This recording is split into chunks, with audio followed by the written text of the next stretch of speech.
Allis-Chalmers 185. It was the early 1970s. The scent of freshly cut hay drifted through the Midwestern air, and across the rolling fields of Wisconsin, something bright and bold began to turn heads. Painted in a shade of orange you could spot from half a mile away, the Allis-Chalmers 185 rolled off the line in West Allis, Wisconsin, a machine built for people who believed that good work was its own reward. Back then, American agriculture was changing fast. Farms were getting larger, harvests heavier, and expectations higher. But not every farmer wanted a complicated tractor full of buttons and buzzers. Most wanted what the 185 promised: strength, simplicity, and honest reliability. Brand new, it cost around $12,000, a big investment at the time. But many families didn't hesitate. They knew what they were getting: a partner that would work beside them, season after season. And by the time production ended in the early 1980s, more than 14,185s had rolled out, many of them still working the soils of Iowa, Illinois, and Ohio.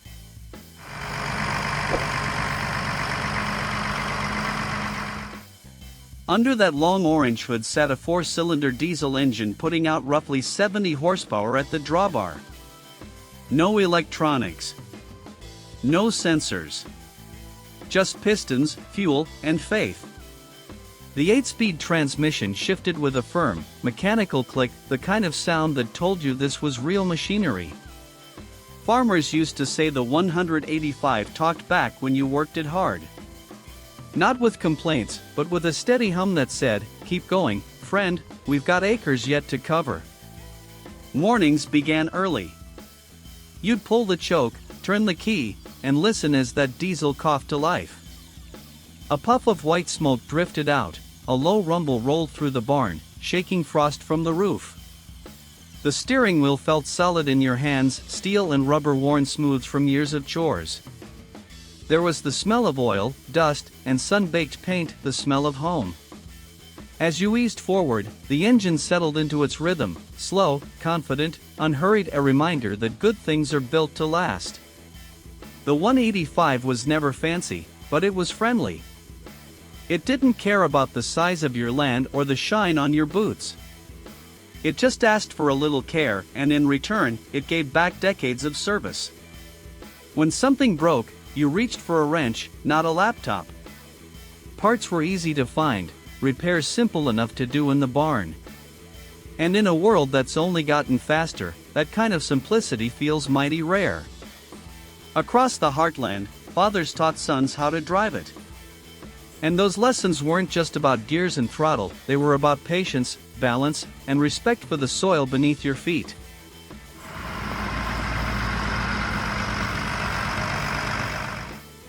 Even today, you'll still find the 185 out there, pulling wagons, cutting hay, or standing proud at small-town parades. The orange paint may have faded, but the pride never has. Ask any old-timer, and they'll tell you, an Allis-Chalmers never really retires, it just takes shorter days. Because the 185 holds more than metal, it holds memories. It carried families through droughts and through good years alike. It stood quietly beside barns when storms blew hard and mornings came cold. It was more than a tractor, it was a partner, a teacher, and a friend.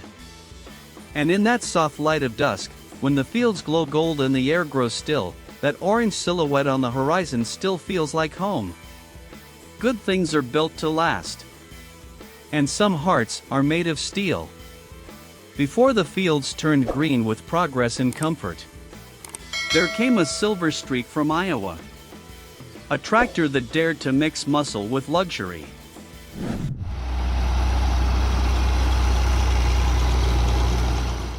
Whitefield Boss 2-105. By the mid-1970s, the rhythm of the Midwest had changed. Combines grew larger, rows stretched longer, and the workdays seemed to follow the sun from dawn to dusk. Farmers were no longer just battling weeds and weather, they were wrestling with markets, fuel prices, and the winds of an economy that never sat still.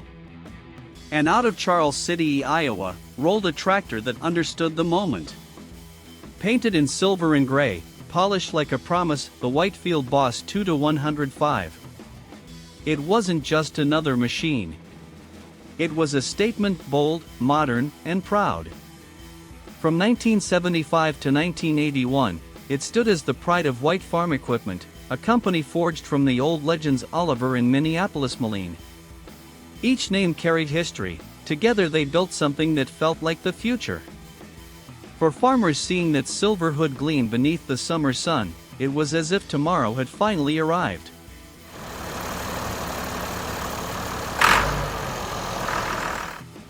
Under the hood, a Perkins 6-cylinder diesel purred out around 105 horsepower, smooth, steady, dependable.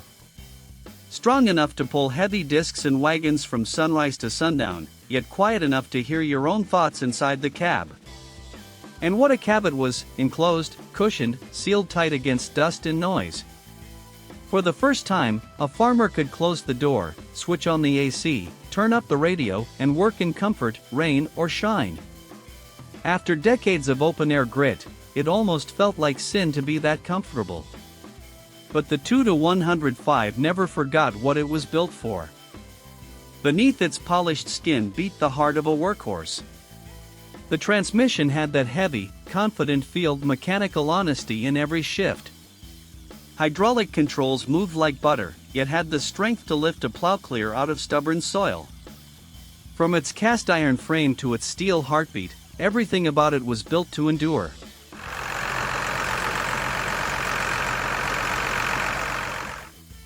Some folks say you could even smell the difference: warm diesel and clean metal instead of grease and grime. The sound was lower, smoother, almost civilized.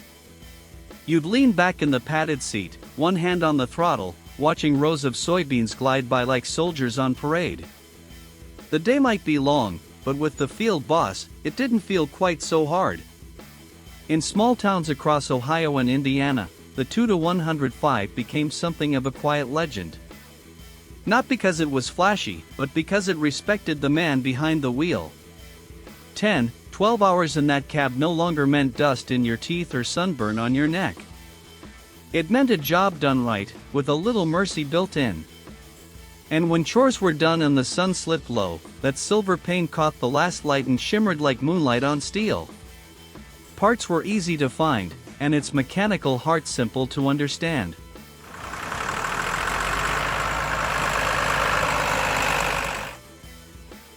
Even now, decades later, a Field Boss can be brought back to life with nothing more than tools, time, and care. Collectors say it struck the perfect balance: power with grace, toughness with manners. It didn't try to impress you. It simply worked hard, and made sure you could, too. The Whitefield Boss 2-105 marked a turning point in American farming. It told farmers they didn't have to choose between reliability and comfort, they could have both. It stood with one foot in the old dirt and the other stepping boldly into the future. And when that silver hood caught the evening sun, hope rolled across the cornfields once again. Because some machines don't just change the way we work, they change the way we live with the work. But before the fields turned green with John Deere's quiet revolution, a thunderous yellow beast from Minnesota had already left its mark: bold, brash, and unforgettable.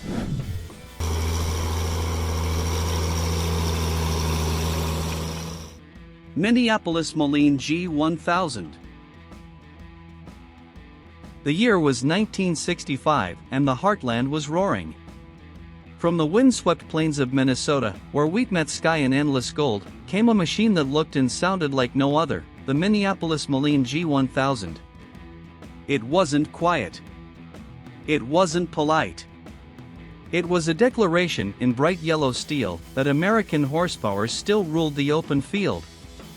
Minneapolis Moline had always built big iron for big country, and the G1000 carried that legacy with pride. Farms were growing past the old fence rows, and tractors were being asked to do more than ever before. This one answered the call with a deep, confident growl that you felt through your boots.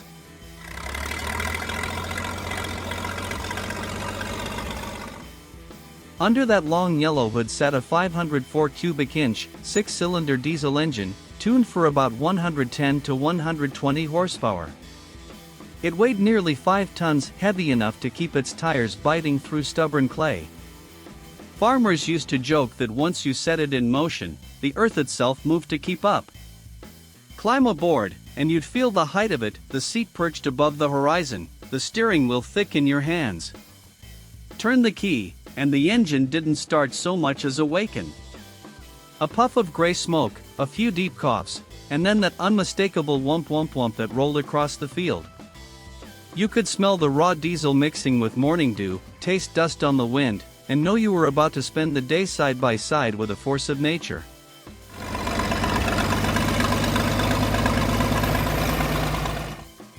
There was nothing fancy about the ride. No soundproof cab. No air conditioning. Just wind in your ears, sweat on your brow, and the honest vibration of iron doing its job. After 10 hours, your back ached and your palms buzzed, but your fields were done, and the G1000 never flinched. It didn't need rest, only fuel, grease, and respect. Farmers loved it because it was honest muscle.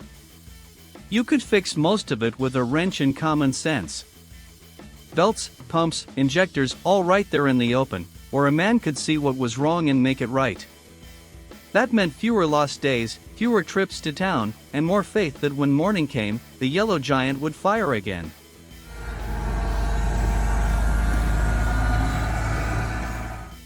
Collectors today still call it the muscle car of the Corn Belt.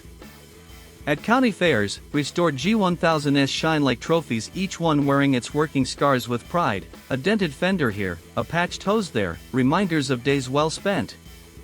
And when that big diesel settles into its rhythm, old-timers close their eyes and smile. They remember the endless rows, the long shadows of late summer, and the satisfaction of running a tractor that could outpull anything painted green or red.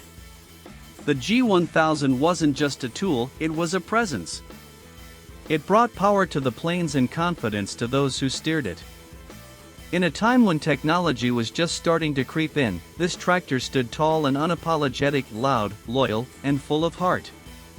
And when that yellow thunder rolled across the fields, the whole heartland felt alive. Because sometimes, the machines we build don't just plow the earth, they plow their way into memory. But as the 1970s dawned, a new kind of strength was on its way, quieter, greener, and ready to change farming forever.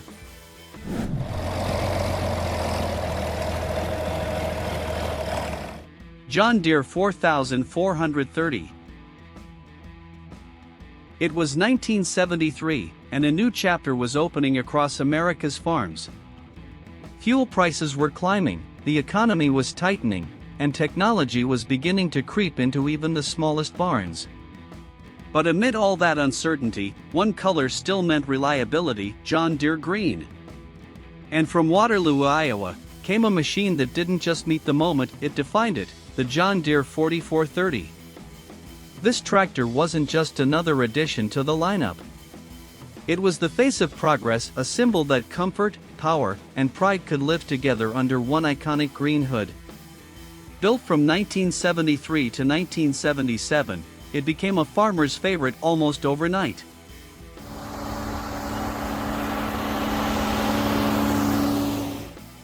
Beneath that hood, a 404 cubic inch turbocharged diesel produced about 125 horsepower, enough to pull big implements with ease, yet sip fuel like it understood the hard times. Durable. Efficient.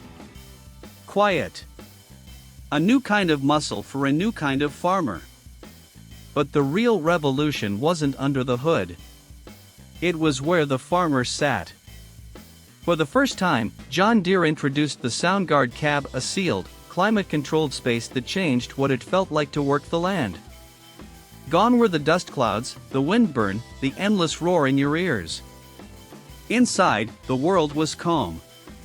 The hum of the diesel softened to a steady rhythm, and cool air filled the cab even beneath a July sun.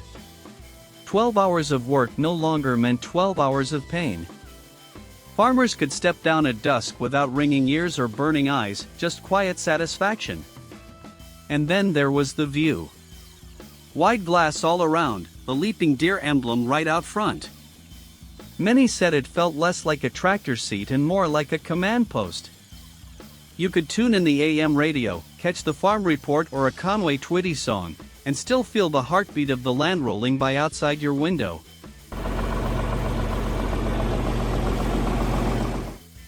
It was modern, yet it still smelled like home, a mix of diesel, hay, and pride.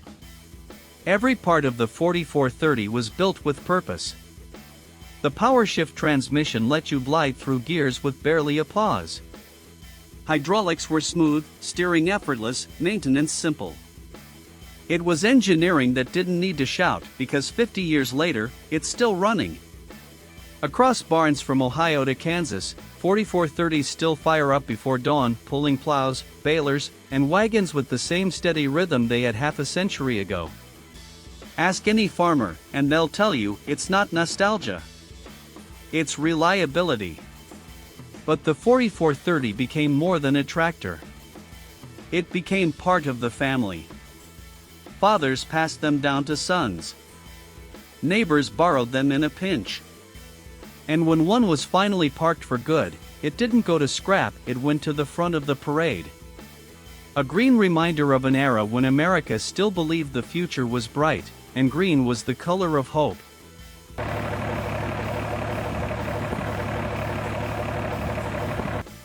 Even collectors today admit, no machine captured the heart of the Midwest quite like the 4430. It stood for everything this land believes in: strength, innovation, and humility. And when the sunlight hits that green paint just right, you can almost hear the hum of those fields once again.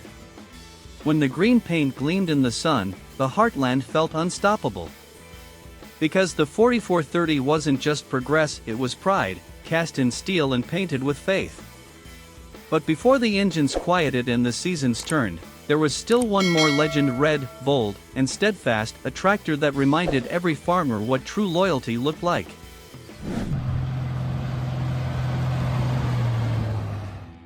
Farmall 806. The year was 1963, and the fields of the Midwest were alive with red. Through every small town and gravel road came the steady hum of the Farmall 806, built by International Harvester. It wasn't just a machine, it was a symbol of trust, standing tall during a time when farms were growing, but hearts stayed humble. Back then, technology was simple, but expectations were not. Farmers needed something tough enough to pull heavy plows and smart enough to keep running through sun and snow alike.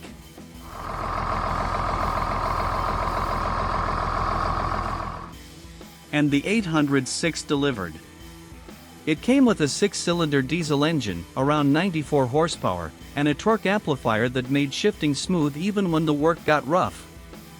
It wasn't the biggest tractor on the market, but it had the kind of power that never bragged, it just showed up and worked. From Illinois to Ohio, you could spot that red silhouette against the horizon, its engine humming like an old hymn.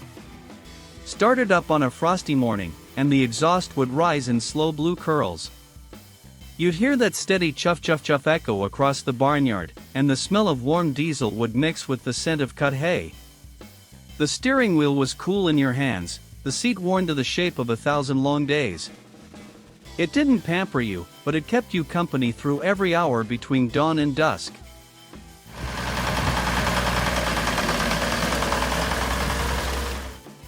The 806 was a working man's tractor, through and through. It didn't need chrome, gadgets, or a fancy cap to earn respect. It earned it in mud, sweat, and time. Parts were sturdy, repairs were straightforward, and even when something went wrong, you could usually fix it before lunch. And that was important, because out here, time isn't money. It's survival. Farmers loved it because it stayed true. Even as newer models came with digital displays and smoother rides, the 806 never lost its place in the lineup. It just kept running. Year after year, decade after decade. In some barns, you can still find one sitting near the door, grease under the fingernails, ready to start another season if asked.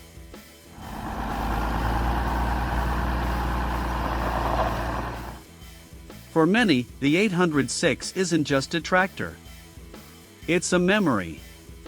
It's the machine their fathers ran when they were still too small to reach the clutch. It's the rumble that woke them before sunrise and sang them to sleep after harvest. It's Sunday mornings at the diner, coffee mugs steaming while the old-timers talk about the red iron that built their lives. The Farmall 806 represents the best of what the Midwest stands for: faith, family, and hard work that never quits. Its legacy isn't in museum halls or collector shows, it's in the stories told at kitchen tables, in the barns that still smell of oil and hope. Even today, when the wind rolls across those endless fields, you can almost hear it, the heartbeat of the farm that keeps this land alive. A red tractor, a golden field, and a lifetime of honest work.